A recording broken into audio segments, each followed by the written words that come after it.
8 বছর আগের একদিন জীবন দাশের বিখ্যাত কবিতাগুলোর ভেতরে অন্যতম একটি কবিতা 8 বছর আগের একদিন। জীবন দাশ সম্পর্কে অনেক অনেক লেকচার দেওয়া আছে আমার ইউটিউবে, আপনারা চাইলে জীবন দাশ নিয়ে শুনতে পারেন। ওনার আজকে যেহেতু সময় কম, সিলেবাস শেষ করতে হবে, তাই খুব বেশি পরিচিতিতে যাচ্ছি না। 8 বছর আগের একদিন কবিতাটা যতটুক না, এইখানে একটা প্রশ্ন হচ্ছে জীবন দাশ আমাদের ভেতরে করে, যে প্রশ্নটা হচ্ছে কি আমরা সব মানুষই হচ্ছে কি কম বেশি আমাদের আশেপাশে এই ঘটনাটা ঘটে থাকে এবং আমরা এই প্রশ্নটা সবাই করি এবং উত্তরটা আমরা সবাই খুঁজি। জীবন দাশ এই প্রশ্নটা করছে এবং তিনি একটা উত্তর পেয়েছেন, কিন্তু এই উত্তরটার সাথে কতটুকু আমাদের চিন্তা চেতনা মিলবে সেটা হচ্ছে প্রশ্ন।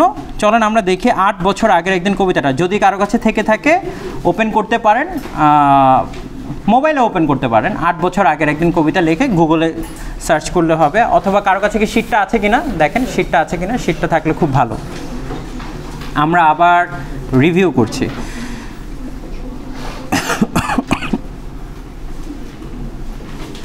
প্রশ্নটা হচ্ছে মানুষ কেন আত্মহত্যা করে? এই প্রশ্নের উত্তরটাই হচ্ছে খুঁজছিলেন জীবনানন্দ দাশ, কেন আত্মহত্যা করে। এবং এই উত্তর খুঁজতে গিয়ে তিনি নিজেও চেষ্টা করেছেন এই কাজটাই। তিনি নিজেও একই কাজ করেছেন। এখন চলেন আমরা শুরু করি। আমি কি দিব? লিঙ্ক দিয়ে দিতে হবে? পেয়েছেন সবাই? পেয়েছেন? কোথায় পেয়েছেন?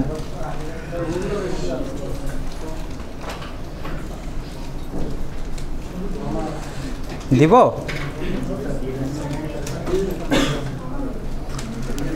আচ্ছা, পড়ছি।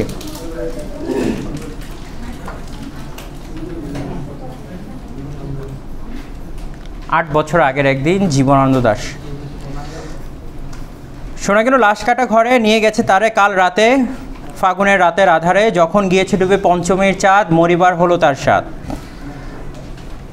তিনি 8 বছর আগের একটা গল্প হঠাৎ করে মনে করেছেন, তার মাথায় এটা বাজছে। কি বাজছে? যে লাশ কাটা ঘরে একজনকে নিয়ে যাওয়া হয়েছে। কাকে নিয়ে যাওয়া হয়েছে? একটা লাশকে নিয়ে যাওয়া হয়েছে এবং তিনি যখন মারা গিয়েছে তখন কিছু সময়ের ব্যাখ্যা দিচ্ছেন। কখন নিয়ে গিয়েছে তাকে? কাল রাতে। সময়টা কিসে ছিল? ফাল্গুনের রাতের আধারে, যখন গিয়েছে ডুবে পঞ্চমীর চাঁদ, মরিবার হলো তার স্বাদ। পঞ্চমীর চাঁদ ডুবেছে আর তিনি মারা গিয়েছেন। পঞ্চমীর চাঁদের পরে কোন চাঁদ উঠবে? ষষ্ঠী উঠবে। ষষ্ঠীটা হচ্ছে কি যে নতুন জন্ম হওয়ার, মানে নতুন শিশু জন্ম হওয়ার তাদের একটা বিশ্বাস আছে। কিন্তু এই জন্ম সূচনা হওয়ার আগেই তিনি খুব একটা অদ্ভুত সময়ে মারা গেলেন, অর্থাৎ খুব অড টাইমে মারা গিয়েছেন। ফাল্গুনের রাতের আধারে, যখন গিয়েছে ডুবে পঞ্চমীর চাঁদ, মরিবার হলো তার স্বাদ। এবং তিনি কোন অবস্থায় মারা গিয়েছেন এটা হচ্ছে আরও সারপ্রাইজিং। বধূ শুয়ে ছিল পাশে, শিশুটিও ছিল, প্রেম ছিল, আশা ছিল, জ্যোৎস্নায় তবু সে দেখিল কোন ভূত, ঘুম কেন ভেঙে গেল তার, অথবা হয়নি ঘুম বহুকাল, লাশ কাটা ঘরে শুয়ে ঘুমায় এবার। কোন অবস্থায় মারা গিয়েছে? মানে তার সাথে তার ওয়াইফ ছিল, কি ছিল? শিশুও ছিল, সবই আছে তার জীবন। মানে there is no lackings in his life actually. এখন আমরা একটা প্রশ্ন উত্তর খুঁজি না, যে ধরেন যে খুব রিচেস্ট মানুষ, সে সুইসাইড করেছে, তখন আপনি কি বলেন? ভাই সব আছে, why did he commit suicide, right? এই কোয়েশ্চেনটা আমরা করি। আমরা মানে এই উত্তরটা খোঁজার চেষ্টা করি, কেন সুইসাইড করবে ভাই, এত কি হলো যে সুইসাইড করতেই হবে। তো এইখানে দেখেন এই লোকটার হচ্ছে গিয়ে তার লাইফে যা কিছু ডিজায়ার করে মানুষ, তার সব কিছুই আছে। এখন জীবন দাশ একটা প্রথম উত্তরটা দিচ্ছে আপনি কি, যে হয়তো বা তার অনেক কাল ধরে কি হয় না, ঘুম হয় না, একটা ঘুম দরকার আছে। তো ঘুম দরকার দেখে এখন সে খুব ঘুমাতে চায়। তো মানুষ হচ্ছে কি একদম নিসর্গভাবে সে কখন ঘুমাবে? মৃত্যুর পরেই সে ঘুমাবে, একদম সারা জীবনের পার্মানেন্টলি সে ঘুমাবে। তো এই ভদ্রলোক হয়তো বা এই ঘুমটা চেয়েছে, এই জন্য হচ্ছে কি গলায় দড়ি দিয়েছে। এটা একটা রিজন, সে আপনাকে জাস্টিফাই করে দিচ্ছে। মনে হয় অনেক ঘুমাতে চায়, অথবা ঘুম হয়নি বহুকাল। মানুষের ঘুম কেন হয় না? দুশ্চিন্তা, হতাশা। তার মানে এখানে বোঝা যাচ্ছে জীবন দাশ হচ্ছে কি ঠিক সেই জায়গাটা হাত দিচ্ছে, যে এই একবিংশ শতাব্দীর মানুষের হুট করে মন খারাপ হয়ে যাওয়া, হুট করে হচ্ছে যেটাকে আমরা মুড সুইং বলি, ঠিক না? জীবন দাসকে সেই জন্য বলা হয় কি দ্য পোয়েট অফ ডিপ্রেশন, ডিপ্রেশনের কবি বলা হয় তাকে, দুশ্চিন্তার কবি বলা হয় তাকে, এবং দেখেন বিষণ্ণতার কবি বলা হয় তাকে। এবার বুঝতে পারছেন তো? দেখেন তিনি কোন জায়গাটা হাত দিচ্ছেন। এই জায়গাটা বললাম কোনো সাহিত্যিক কাজ করেননি, যে মানুষ যে ডিপ্রেশনে যায়, মানুষ যে এই জায়গাটা তার মনের বোধটা কী থাকে, তিনি সেই জায়গাটা হাত দিতে চাচ্ছেন। এখন হাত দিতে গিয়ে তিনি আবার লাস্টে দেখেন আরেকটা দেখেন উত্তর দিচ্ছে, এই ঘুম চেয়েছিলে বুঝি, বলছে তোমাকে এত ইচ্ছা যে তুমি এরকম ঘুম চাও, রক্ত ফেনা মাখা মুখে মরকের ইঁদুর মতো ঘাড় গুজি, আধার গুজির বুকে ঘুমায় এবার কোনো দিন জাগবে না আর। বলা হচ্ছে যে একটা ইঁদুর যেরকম থেতলে গেলে ইঁদুরের মুখ দিয়ে যেরকম রক্ত বের হয়ে যায়, ঠিক তেমনি এই লাশটার মুখেও কি হয়েছে, এরকম ফেনা হচ্ছে, থেতলে আছে, এবং সে ঘুমাচ্ছে কোথায়, লাশ কাটা ঘরে। আর জীবন দাস তাচ্ছিল্য করে বলছে ঘুমাও ঘুমাও, এই ঘুমই তো চেয়েছিলে। তারপর দেখেন আবার বলছে, দেখেন লাইনটা শেষ হয়েছে, দ্বিতীয় পংক্তিটুকু শেষ হয়েছে কোনোদিন জাগিবে না আর, আবার শুরু হয়েছে কি দিয়ে, কোনোদিন জাগিবে না। জীবন দাসকে তার ছাত্র প্রশ্ন করেছিলেন যে স্যার, যেহেতু উনি হচ্ছেন আপনারা জানেন তিনি বজ্রমোহন কলেজের শিক্ষক ছিলেন, ইংরেজি সাহিত্যের ছাত্র ছিলেন, পড়াতেন ইংরেজি সাহিত্য, তো তিনি পড়েছেন যে কোনোদিন জাগিবে না আর, জাগিবার গাড়ি, কেন বারবার একই শব্দগুলো ইউজ করেন, কেন বারবার একই লাইনগুলো ইউজ করেন, এটা তো বিরক্তি প্রকাশ করে। তখন তিনি উত্তর দিয়েছিলেন মানুষের জীবনটা যেরকম একঘেয়েমি, কবিতার ভিতরে তিনি এই একঘেয়েমির একটা ব্যাপার স্যাপার আনতে চেয়েছিলেন, এই জন্য একই লাইন তিনি বারবার বলতেন। দেখেন পংক্তিটুকু শেষ হয়েছে কি কোনোদিন জাগিবে না আর, আরে ভাই বলছেন তো একবার কোনোদিন জাগবে না, বুঝছি তো, তারপর দেখেন আবার কি বলতেছে, কোনোদিন জাগিবে না আর, জাগিবার গাঢ় বেদনার অবিরাম অবিরাম ভার। দেখেন আবার অবিরাম ইউজ করেছে সে, এরপর আবার কি ইউজ করছে, অবিরাম ভার সহিবে না আর। এ কথা বলেছিল তারে, কে বলেছিল, চাঁদ ডুবে চলে গেলে অদ্ভুত আধারে যেন তার জানালার ধারে উঠে গ্রীবার মতো কোনো এক নিস্তব্ধতা এসে, কোনো এক নিস্তব্ধতা এসে তাকে বলেছিল যে তুমি কখনো জানতেই পারবা না। কি জানতে পারবা না? যে তোমার জীবনের যে বেদনাটা কি ছিল, এই বেদনাটা কেউ কখনো জানতে পারবে না। এই যে মানুষ যে সুইসাইড করে, মানুষ যে জীবন চলে যায়, কেউ কেউ জানতে পারে যে আসলে ওর মনে কি ছিল। আমরা বলবো একটা রিজন দাঁড়া করায় নিজেদের থেকে, মনে হয় ওর সাথে ওর এই সমস্যা ছিল এই জন্য আত্মহত্যা করছে, মনে হয় ওর ফ্যামিলিতে এইটা ছিল এই জন্য আত্মহত্যা করেছে, কিন্তু সে কোন কারণে আত্মহত্যা করেছে সে যদি কোনো চিরকুট অথবা কিছু না রেখে যায়, আমরা বললাম কখনো এটা জানতেও পারি না। মানে এই গাঢ় বেদনার কারণটা কি, এইটাই জীবন দাস জানতে চাচ্ছে যে কি কারণ, কেন তিনি আত্মহত্যা করবেন। গ্রীবা মানে হচ্ছে উটের যে ঘাড়, মানে মাথা পর্যন্ত যেটাকে, সেটাকে গ্রীবা বলে। এরপর দেখেন তিনি খুব মজার লাইন বলছে, খুব ইয়ের ভিতরে যাচ্ছেন, তবু তো প্যাঁচা জাগে, কে জাগে, প্যাঁচা জাগে। এবার তিনি প্যাঁচার সাথে মানুষের জীবনের একটা তুলনা করছেন, তবু তো প্যাঁচা জাগে, কেন জাগে? প্যাঁচা কখন শিকার করে, রাতের আধারে সে শিকার করে। রাতের আধারে কখন, রাতের আধারে কি কি হয়, তার মানে রাতের আধারে যখন, জীবন দাসকে আরেকটা কবি বলা হয় অন্ধকারের কবি বলা হয়, নির্জনতার কবি বলা হয়। এখন দেখেন তিনি দেখবেন তার প্রত্যেকটা জায়গায়, আপনি প্রত্যেকটা কবিতা পড়বেন, প্রত্যেকটা কবিতায় অন্ধকার শব্দটা থাকবে তার। কিসের শব্দটা থাকবে, অন্ধকার। কেন অন্ধকার থাকে? কারণ যেখানে অন্ধকার সেখানেই সংশয়, সেখানে কি সংশয়। পৃথিবীর যত পাপ সংঘটিত হয় সেটা কখন হয়, অন্ধকারে হয়, খেয়াল রেখেন। তবু তো প্যাঁচা জাগে, গলিত স্তবের ব্যাং আরও 2 মুহূর্তের ভিক্ষা মাগে, আরেকটি প্রভাতের ইশারায় অনুমেয় উষ্ণ অনুরাগে। বলা আছে যে ব্যাংকে থেতলে ফেলা হয়েছে, এই ব্যাংকে কে শিকার করবে, প্যাঁচা শিকার করবে রাতের আধারে। এই ব্যাংকে যখন সে তার নখের আঁচড় দিয়ে যখন থেতলে ফেলে, তারপরও ওই ব্যাংক কী করে, ছটফট করে, কিসের জন্য, 2 মুহূর্তের জন্য। কি বলে, আরেকটা প্রভাতের ইশারা, মানে আরেকটা সকাল দেখার জন্য সে করে, বলবে আমাকে ছেড়ে দাও, ছটফট করে, বাঁচতে চায়। টের পায় যথোচারে আধারের গাঢ় নিরুদ্দেশে, চারিদিকে মশারির ক্ষমাহীন বিরুদ্ধতা। এই মেটাফোরটা এত চমৎকার, মানে আপনি জীবনের মূল্য বোঝার জন্য এত চমৎকারভাবে খুব কম কবি বলেছেন। আপনি যখন মশারি লাগান, মশারি চারিপাশে মশারি দেন, আপনি দেখবেন চারিপাশে হচ্ছে মশা ভু ভু করছে, শুধু কেন, 1 ফোঁটা রক্তের জন্য। তখন জীবন দাস বলছে দেখো ভাই, এই মশা, সামান্য মশা, সে সারা রাত অপেক্ষা করে 1 ফোঁটা রক্তের জন্য, বাঁচার কি ইচ্ছা তার। কি পরিমাণ মানে তার মানে এই জিনিসটা খুবই অদ্ভুত যে একটা মশা কি পরিমাণ বাঁচার চেষ্টা করে, সারা রাত আপনার অপেক্ষায় থাকে কখন আপনি একটু মশারিটা তুলবেন, তিনি একটু আপনার কাছে আসবে, সারা রাত অপেক্ষা করে। মশা তার অন্ধকার সংঘরামে জেগে থাকে জীবনের স্রোত ভালোবেসে। বলা হচ্ছে এই যে মশাও তারপরে কি করে, মশা হচ্ছে কি করে, তার জীবনের স্রোতটাকে কি করে, ভালোবাসে। মানে জীবনটা এমন, সে বললাম কি করেছে, মেনে নিয়েছে। মশাকে আফসোস করছে, আন্দোলন করছে যে এই জীবন চাই না, মানুষ তোমরা মশারি লাগাবে না, এরকম তো আন্দোলনের নামে নেই।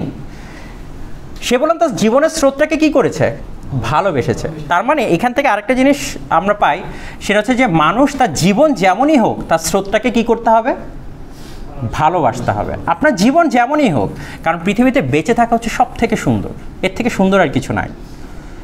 আপনার জীবন যেরকমই হোক, একটা পা চলে গেছে আরেকটা পা দিয়ে বাঁচার ইচ্ছা, একটা হাত চলে গিয়েছে আরেকটা হাত দিয়ে বাঁচার ইচ্ছা, একটা চোখ চলে গিয়েছে আরেকটা চোখ দিয়ে বাঁচার ইচ্ছা। আমরা বাঁচার ইচ্ছা বললাম মানুষের সব থেকে সুন্দর। এবং আপনি দেখেন আপনার জীবনে যত পরিশ্রম, যত ক্লান্তি, যত ঝগড়া, যত মারামারি, সব কিছু কেন, শুধু বাঁচার জন্য। আপনি বলুন আর কিছু, আর তো কোনো চাওয়া নাই, আপনি শুধু একটু বেঁচে থাকতে চান। ডাক্তারকে আপনি আপনার বুক চিরে ফেলতে দিচ্ছেন, কেন চিরে ফেলতে দিচ্ছেন, বাঁচার জন্য। কিন্তু একটা সন্ত্রাসী যখন আপনাকে বলে যে পারমিশন নিয়ে যদি বলে আমি তোমাকে মারতে চাই, একটু চিরতে দাও, আপনি কি দিবেন? ও তো মেরে ফেলবে। বিশ্বাসের জায়গাটুকু চিন্তা করেন আপনি, যে অর্থাৎ মানুষ বাঁচার জন্য সব কিছু করতে পারে, কিন্তু আবার এই মানুষই জীবনকে কি হিসেবে দেখে, মূল্যহীন হিসেবে দেখে। খুব ব্যতিক্রম একটা জিনিস। এক প্রকার মানুষ যারা হচ্ছে বাঁচার জন্য সংগ্রাম করছে, আরেক প্রকার মানুষ এই জীবনটাকে তার কাছে বোঝা মনে হচ্ছে। রক্তক্লেদ বসা থেকে রোদ্রে ফের উড়ে যায় মাছি, সোনালি রোদের ঢেউয়ে উড়ন্ত কীটের খেলা কত দেখিয়াছি। ঘনিষ্ঠ আকাশ যেন কোনো বিকীর্ণ জীবন, অধিকার করে আছে ইহাদের মন। দুরন্ত শিশুর হাতে ফড়িংয়ের ঘন শিহরণ, মরণের সাথে লড়িয়াছে। আবার এখানে আরেকটা ইমেজ, আপনাকে আরেকটা মেটাফর দিচ্ছে।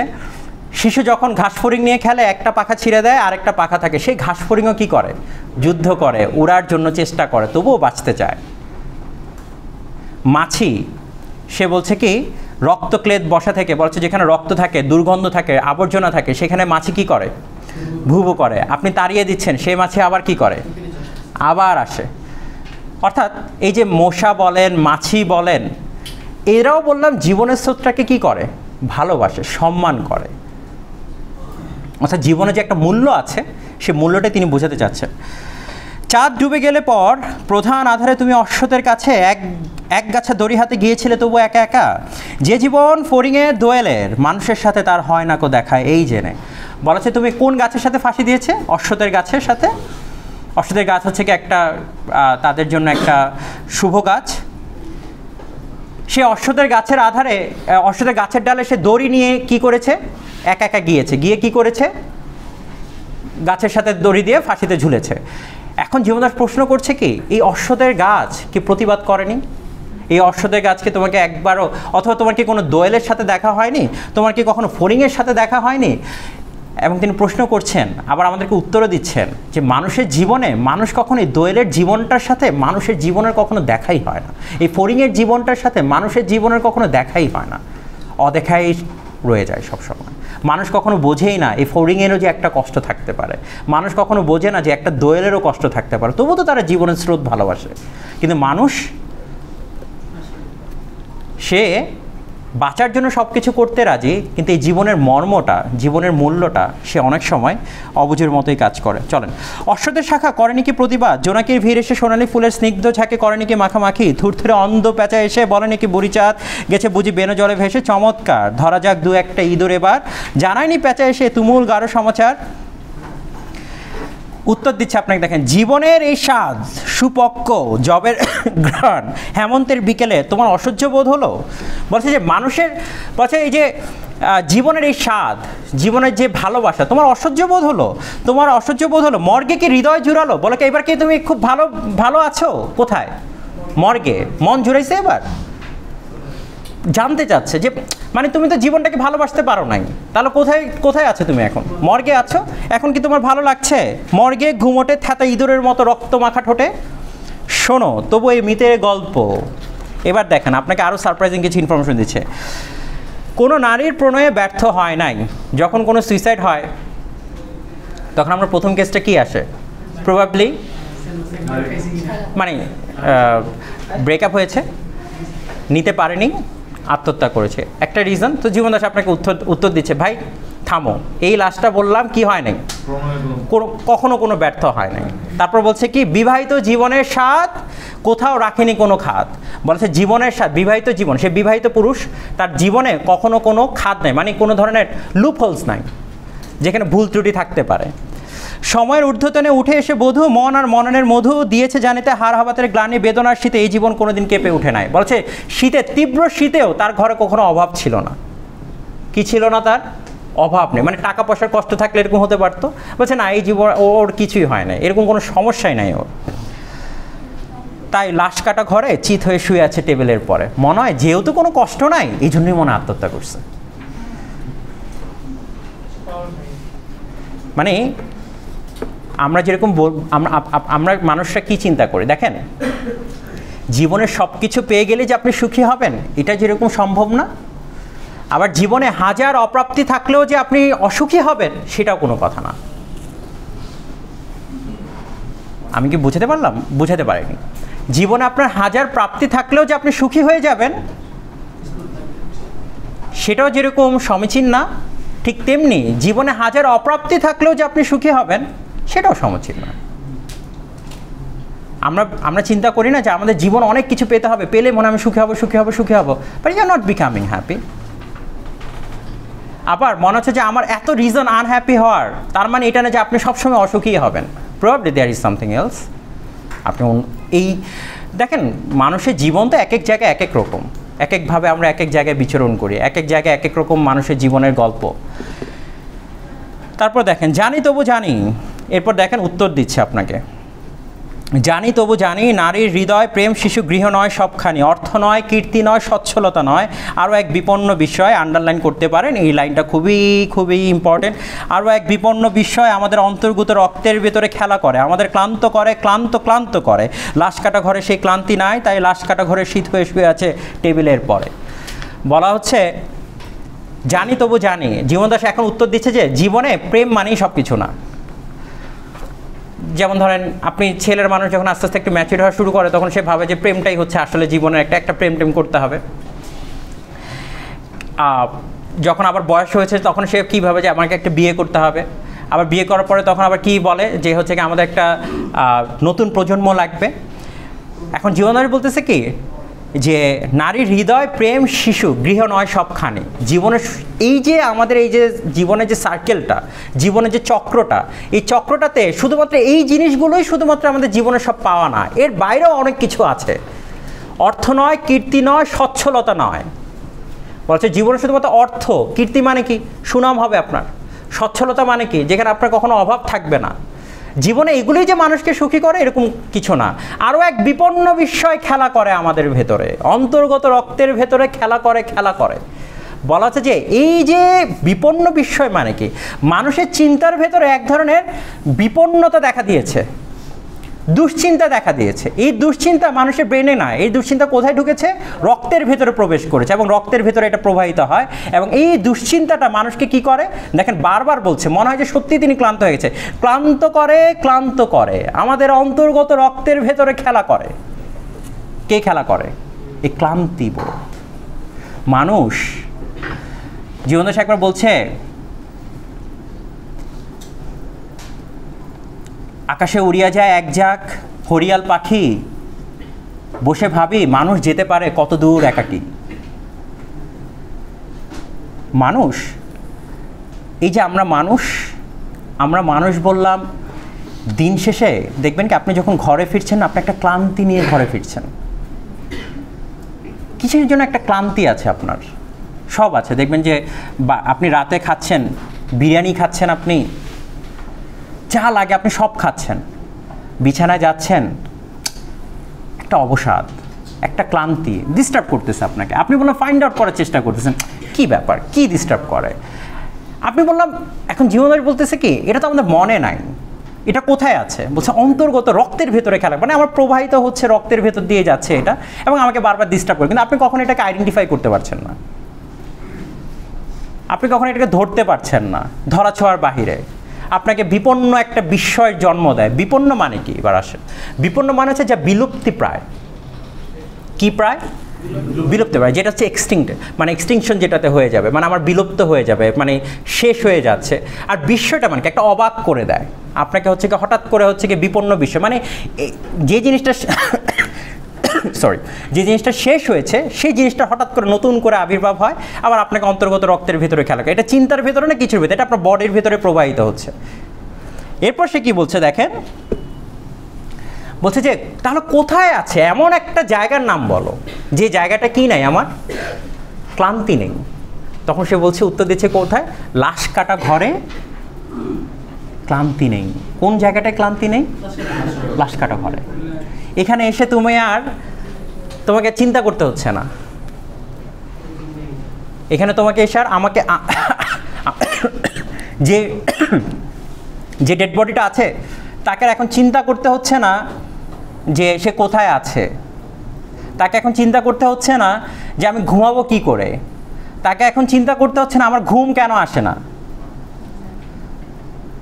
বলছে যে এই যে ক্লান্তি করে মানুষকে, আপনি দেখবেন যে আপনি ক্লান্ত হচ্ছে ফিজিক্যাল পরিশ্রমে ক্লান্ত হচ্ছেন না, আপনার দুশ্চিন্তায় ক্লান্তি হচ্ছে। আপনি দেখবেন আপনার এই সারা জীবন, এই যে এখানে যাচ্ছেন আপনি দেখবেন যে আপনাকে যদি আমি বলি এখান থেকে দেখেন, আমি বললাম সিঁড়ি দিয়ে উঠলাম এই 12 তলা পর্যন্ত, এখন আমি যে সিঁড়ি দিয়ে উঠলাম, আমাকে এইটা ক্লান্তি করবে না। ক্লান্তি করবে কি রাতে এসে? চিন্তা করলে এসে, বিকজ আপনি যখন রাতে ঘুমোতে যাচ্ছেন, মানুষ তখন তার জীবনে যত হিসাব আছে সব হিসাবগুলো হচ্ছে তার কাছে ধরা পড়ে, একটা একটা করে মিলায়। সে মিলাতে গিয়ে যখন হোঁচট খায়, দুশ্চিন্তা বাড়ে, এবং যখন দেখে যে ঘন ঘন এই দুশ্চিন্তা বাড়ছে, তখন তিনি বলে কি অ্যাংজাইটি পিলস নিতে হবে।